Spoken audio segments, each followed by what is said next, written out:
Amici bellini, penso che possiamo fare il video, insomma, manca poche ore, ma non credo succederà altro per un motivo anche di liste, e quindi è arrivata l'ufficialità e il saluto di De Laurentiis, quindi possiamo fare un recap di quello che è stato il mercato di gennaio senza perdere di vista quello che è successo con la Fiorentina e tutte le altre cose, vedi i petardi eccetera eccetera, i lautardi. Cominciamo!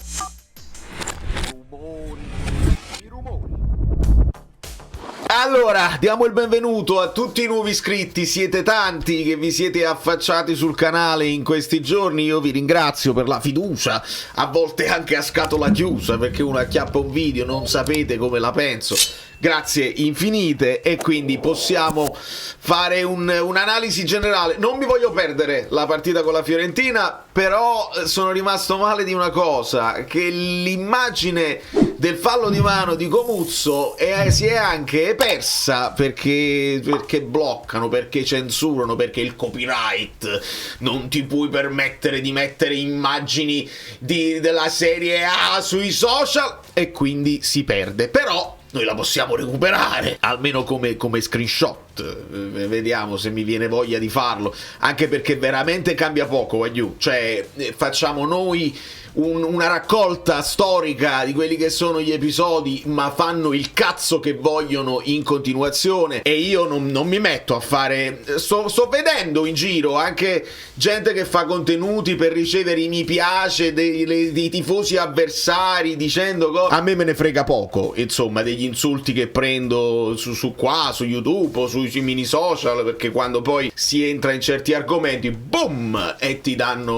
rispondono semplicemente stai zitto coglione. No, non sto zitto, tu insultami pure, la massa mi possa insulta la massa, la penna, potete insultarmi, non me ne frega niente, me li prendo, ma faccio storico e cerco di ricordare, perché la memoria è una sfoglia di cipolla, se le cose non finiscono negli highlights, buonanotte. Insomma, prima di passare voglio fare le pagelle, almeno perché non le ho fatte negli ultimi tempi e mi dispiace per gli amici bellini del gruppo Telegram. Se ci spostiamo, facciamo questo recap di mercato. Ho spostato un po' di giocatori per capire se insomma ci fosse la possibilità di un last minute. C'è stato un last minute di Milton Pereira, che è un attaccante dell'Under 20 del Boca Juniors, che il Napoli stava già seguendo. Secondo me, da quello che ho capito, nel momento in cui l'infortunio di Di Lorenzo è meno grave del previsto, hanno dirottato forse quello che era il budget rimasto, recuperato da quelli che sono insomma le cessioni di Lang, Marianucci, Ambrosino e Lucca, per rimpinguare la primavera. In qualche modo Ambrosino, che finisce al Modena, viene sostituito idealmente da questo Milton Pereira. Ho visto, grazie agli amici, insomma mi hanno girato un reel di TikTok, poca roba, tutta sgranata, è un finalizzatore, non posso dirvi altro, ci sono un po' di gol, e uno è 77, una cosa del genere, quindi non è un Marcantonio gigante, è uno che sguscia, però più di questo non vi posso dire. D'altra parte abbiamo preso Barido, che doveva dare una mano anche primavera, anche lui sta giocando poco, parte dalla panchina, quindi è un acquisto questo dell'argentino che non sposta praticamente nulla. Però quello che possiamo dire è che abbiamo messo Giovane a sostituire in qualche modo. Vabbè, Lang facciamo conto che è stato sostituito da Alisson, perché insomma anche come ruolo deve giocare lì a sinistra. Giovane viene in qualche modo per l'infortunio di Neres. Come è ti bellino, fai a babbiare? Cioè, è bellino. È bellino. Cioè, cerchiamo di inquadrarlo in questo modo. Lucca in qualche modo viene sostituito dal recupero di Lukaku, perché bene o male il Lucca non mentalizzato con il Lukaku che sta recuperando sono quasi comparabili, nel senso che Lukaku per 5 minuti a partita un paio di occasioni le ha avute, una ciccata e una parata dal portiere. Lucca non stava facendo neanche quello, quindi salutato Lucca, salutato Ambrosino, salutato Marianucci. Lì invece il Napoli non ha fatto nulla, perché siamo rimasti con quelli che sono rimasti, e deve salire Beukema, deve crescere Beukema assolutamente nelle gerarchie di Conte, deve convincerlo che ci si può fidare di lui, altrimenti ci sarà da adattare, da fare di necessità virtù con i giocatori rimasti. Sicuramente positivo che Vergara abbia fatto questa crescita, insomma, quando ha cominciato cominciato ad avere un po' di continuità, perché te lo ritrovi e te lo ritrovi anche titolare ad oggi rispetto a un giovane che deve sicuramente crescere. E adesso dobbiamo aspettare i recuperi anche di Mazzocchi, che nell'ultima partita abbiamo visto in tribuna. Si parlava di una botta, ci devono dare notizie più approfondite, altrimenti noi facciamo ipotesi campate per aria. Ci dicono che Rachmani e forse anche Politano possono mettere nel mirino la partita col Genoa, non so se magari dalla panchina, e questi sono rimasti. Ho messo in rosso quelli là che insomma sono i lungodegenti, perché su Gilmour ancora non ci sono notizie. Su Anghissà, Ciro Troisi ci aveva detto col Genoa, non abbiamo però notizie, si è sbilanciato, le notizie che sapevamo noi erano molto diverse, evidentemente non si andrà ad operare. Cercheremo di capire. De Bruyne, che io onestamente a quel punto io me lo tengo nel fantacalcio, credo che è periodo di svincolare anche nei fantacalci. A questo punto speriamo, me lo tengo simbolicamente nella speranza che possa fare qualche partita nel finale di stagione. Su Neres siamo meno ottimisti, e Lukaku è ancora in rosso, ma lo sta entrando, quindi questa è la situazione dei 17. Sarebbe potuto arrivare solamente qualche under, che si è parlato di nuovo di Wanlu, si è parlato di Fortini, si è parlato di Zappa, ma Zappa era per Di Lorenzo, e questa è la situazione. Adesso dobbiamo fare a meno di Di Lorenzo. È meno grave, ok, ma perlomeno un mese mancherà, e speriamo che possa tornare al più presto, perché comunque non si può fare a meno di un titolare inamovibile. Ma Conte la gestione, Di Lorenzo titolare inamovibile con tutti gli allenatori che ci sono stati. Non c'è mai stato un vice Di Lorenzo che gli ha tolto il posto o gli ha fatto risparmiare qualche minuto. Mazzocchi, Beresischi, Zanoli, quando è rimasto, nessuno ha giocato, e quindi niente, assolutamente niente. Capiremo anche la situazione di Milinkovic-Savic. Nel frattempo Meret ce lo teniamo per lo stretto, con parate importanti. Che è arrivato Alisson Santos, è arrivato, potrebbe prendere il 27, lasciato orfano da Lucca, che era il suo numero ultimamente. E quindi questi sono i giocatori che possiamo utilizzare in questo finale di stagione. Non è già un finale, cioè è lungo il campionato, però queste sono le partite che dobbiamo fare. La Coppa Italia da non snobbare, e partite di campionato tutte importanti, tutte da vincere, perché le altre non rallentano. E qua ci possiamo legare il discorso dell'Inter, il discorso della Juve. Aspettiamo domani il Milan e stasera la Roma, che va a Udine. Senza spostarci, adesso ci siamo. Le pagelle degli amici bellini, dove ci sono voti alti e voti molto bassi, a volte senza alcun motivo logico, ma ognuno, quando si fa le pagelle, ognuno ha il diritto di vedere il calcio come vuole. Questa è la democraticità. Guido, ad ogni video ci deve essere, quando faccio le pagelle, sempre io, quindi parto da questa base per poi dire la mia. Meret fa un miracolo assoluto, se pare pure che l'abbia toccata su quel palo che poi porta al miracolo vero e proprio. Io lo alzo insomma a 8 il voto per Meret oggi, ancora una volta, per sottolineare, se ce ne fosse ancora bisogno, che non siamo legati ha un'idea specifica. No, mi piace di più Savic, quindi devo demolire Meret per far salire Savic. No, la partita, si giudica la partita. 7+ per Di Lorenzo, che stava giocando bene, stava trovando anche un'intesa con Gutierrez su quella fascia. C'era stata quella sovrapposizione bellissima che poi porta a l'autopalo di Comuzzo dopo averla toccata con la mano. E immagini o meno, chi l'ha vista l'ha recuperata, chi non se ne è accorto ve lo dico io, toglie proprio dalla disponibilità di Elmas il tap-in. Sta a terra, sta tutto storto, però la tocca la palla, e anche abbastanza volontariamente, per quanto mi riguarda, mia sensazione, ma volontariamente o involontariamente. Se a Højlund levi il gol, questo lo devi fare. Hanno dato miriadi di rigori in questa giornata per falli di mani più o meno volontari, più o meno in figura, più o meno che allargano il corpo. Questa è un'altra delle situazioni, e non ci potete far ridere, non dovete farci ridere, dovete controllare, dovete avere gli occhi aperti e dovete richiamare al VAR e darci il rigore, che poi ci permette di allenarci sui rigori, ci permette di allungare, ci permette di stare più tranquilli e di farci male di meno, perché poi la riflessione proprio su Di Lorenzo l'abbiamo fatta più volte: se tu giochi a pallone con le mani dietro per non farti chiamare il rigore e salti in quel modo senza darti equilibrio con le braccia per non farti chiamare il rigore, ricadi male e anche quello ha influito. 6,5 per Buongiorno, molti voti alti perché abbiamo buttato il cuore oltre all'ostacolo ed è tutto chiaro. Non sto capendo questi voti minimi da chi sono arrivati, ma non devo nemmeno indagare, ognuno faccia quello che vuole. Per me molto meglio. Poi probabilmente sul gol che poi fa Solomon. Sembra quasi che sai, poco.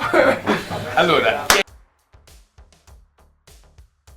lì poteva stare un pochino più attento, però ho rivisto il Buongiorno guerriero che ci serve. Juan Jesus, che ve lo dico a fare, insomma, la capacità poi di adattarsi anche da braccetto di destra, lui che è tutto mancino, non è poco, e ci fa riflettere sul fatto che, insomma, Conte lo dice chiaramente, dice Oliveira mi dà più garanzie rispetto a Beukema, quindi mette un Oliveira, adatta Juan Jesus, quindi vuol dire che è Juan Jesus che ti dà più garanzie rispetto a Beukema in quella situazione. È una riflessione che va fatta, insomma, si è speso tanto per Beukema e dobbiamo capire se li vale quei soldi, se può crescere, possiamo aspettare, perché comunque ha avuto poche partite da fare, quelle che ha fatto bene o male, quindi gatto vivo o morto, e insomma, ancora una volta il costo del cartellino non è garanzia poi di prestazioni, e anche il volere dell'allenatore che individua un profilo non è garanzia che poi quel profilo funzioni, perché lo devi allenare tu, gli chiedi delle cose che magari con Italiano non faceva e se non le fa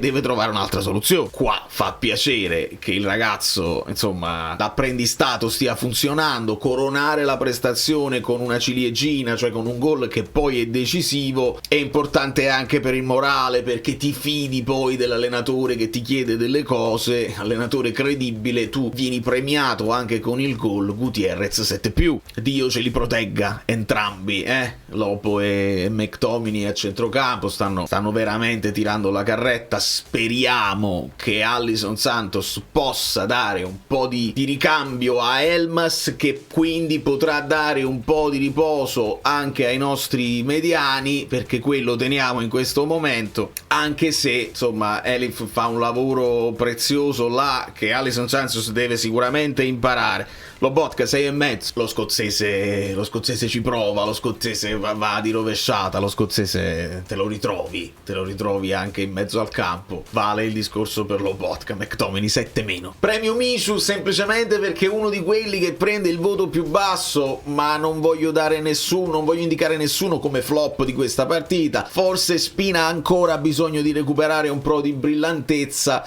però va bene, insomma, ci sta, anche lui alla sua età. Spinazzola 6. Su questo mi ricollego a una cosa, insomma, mi avete segnalato un content creator del Napoli, che tra l'altro è uno di quelli che va spesso a OCV, e dice delle cose su Elif veramente offensive, tant'è vero che arriva anche la risposta di Elif in persona sotto il suo reel, perché dice può giocare solo al posto di Starace, e Elif gli risponde e dice meglio Starace che te, meglio essere Starace che essere te, una cosa del genere. Ho risposto anche io a Elif, ma non mi legge, non mi vede, e ho detto ma è mai possibile che tu ti metti ad ascoltare a questo qua, Politano si mette ad ascoltare Erfaina, io che cerco con equilibrio di difendervi, di far vedere anche le cose che gli altri tifosi non vedono, perché la fase difensiva che ha fatto Elif su Fagioli è quello che fece su Cataldi, è quello che lui ha di applicazione, di corsa, di seguire un avversario che non è nella tua zona e poi ti riproponi, e con grande calma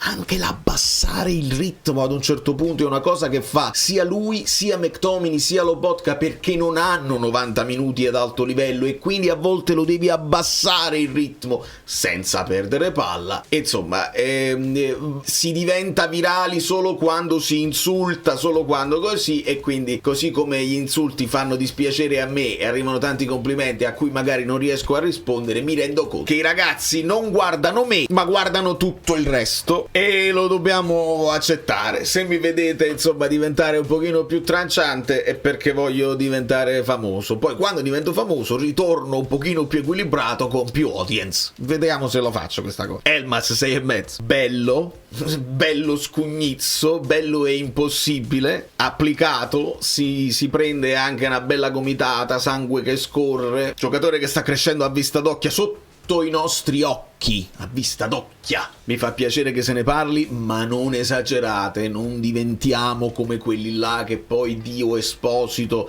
vale 80 milioni come minimo e allora Vergara quanto vale? Andiamoci calmi, Vergara teniamocelo.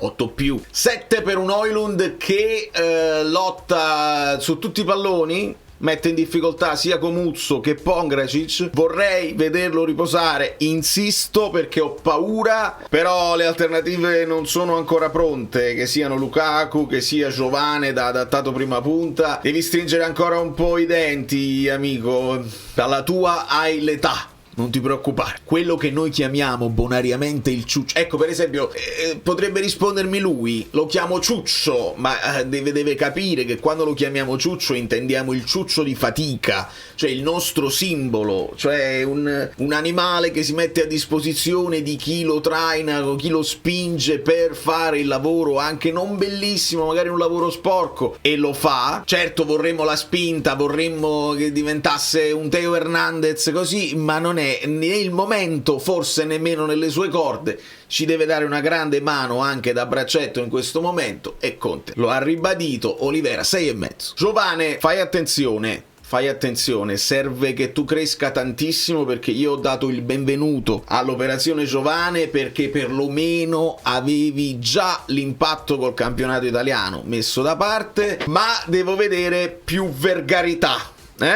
perché poi il tocchetto, lo scavetto, la giocata brasiliana, questo vale anche per Alisson, insomma ti potrai giocare le tue carte, ma bisogna salire tantissimo di livello, proprio di impatto anche caratteriale, altrimenti il campo lo vedi poco. Giovane 6, senza voto per Lukaku, 7- per Conte, che vince anche il premio oggi di miglior allenatore dell'anno. Ho sentito che si sono lamentati della non presenza di Inzaghi, che però aveva la squadra più forte e comunque non ha vinto nulla, quindi ognuno portasse l'acqua al suo mulino. Sono veramente stanco di confronti con gente che non ha voglia di fare un discorso che si basa sul calcio. Sono semplicemente amicizie, spostare oppure ricevere le interazioni. Se ti potevi lamentare di qualcosa, manca Ranieri in quella lista, ma per fortuna Conte è il nostro allenatore in questo momento e teniamocelo stretto finché c'è, perché è credibile e la barca non la molla. Male, molto male, troppo male. Parlare di arbitri, di VAR tutti insieme sta diventando sempre più complicato, e la sensazione che ce ne capiti una alla settimana, o meglio più alla settimana perché tutte le partite ravvicinate, da quando poi vincemmo la partita con l'Inter, è palpabile. E non è questione di voler essere vittime, di sentirsi accerchiati, però immaginatelo per un attimo che il petardo fosse partito dal settore ospiti con i napoletani dentro in una qualsiasi partita di campionato, al di là di quello che potesse essere stato, avrebbe potuto essere stesse la reazione del malcapitato portiere, perché poi io ho letto di Audero, dice Audero è anche il campione, non si deve fare con Audero perché Audero è anche il campione che ha vinto la stella con lì, ma perché? Se Ermeret si poteva fare, cioè veramente, quindi dichiarazioni che rasentano veramente la vergogna. Voi provate solo a immaginare che l'autore del lancio del petardo, che gli mancano anche 3 dita, individuato, poi dopo però ci sono altri, stanno uscendo altre notizie, provate solo a immaginare cosa sarebbe successo. E non lo so quanti altri portieri invece di continuare, no, non ti preoccupare, finiamo la partita contro l'Inter, non mettiamoci di traverso, non mi sembra il caso. Non so quanti altri portieri l'avrebbero fatto, e lo stigmatizzare che sento in queste ore sul singolo, non sull'intera tifoseria, non sarebbe successo. in altre circostanze. Insomma, ci rispostiamo, voi potete lasciare un like, faccio un controllo di cose che possono essere successe last minute e non ne vedo, quindi vado a fare le grafiche per i nuovi giocatori, per fare le analisi tattiche. Siamo questi, voglio, non si è fatto altro, non si è potuto fare altro, non si è saputo, non si è voluto fare altro, non siamo nelle condizioni ideali per fare un girone di ritorno migliore del girone di andata. Dobbiamo ancora recuperare quelli che si sono fatti male e i nuovi arrivati onestamente si devono mettere al passo con chi ha già lavorato con Conte, quindi al momento sono più fiducioso su quelli che recuperiamo onestamente a breve giro come Rachmani, come Politano, che non sui nuovissimi che secondo me devono fare un percorso. Vi abbraccio forte, grazie per la pazienza, per l'ascolto e per il supporto con i vostri like, le vostre condivisioni e i vostri commenti. Sarebbe bello fare un recap anche di come si sono mosse le altre squadre sul mercato, perché per esempio Mateta poi alla fine è saltato, non hanno convinto le visite mediche per il Milan, la Juve che cercava Colomboani fino alla fine no, però altri sono arrivati che subito hanno avuto un impatto, vedi Fulkrug, vedi Malen per la Roma, capiremo Raspadori che impatto avrà con l'Atalanta, che poi il Lookman lo perdono, ma c'era effettivamente Lookman, quindi bisognerebbe fare un recap generale. Noi speriamo, possiamo solo sperare, che Alisson e Giovane brasilianereggerebbero, ma poi a fare niente. Come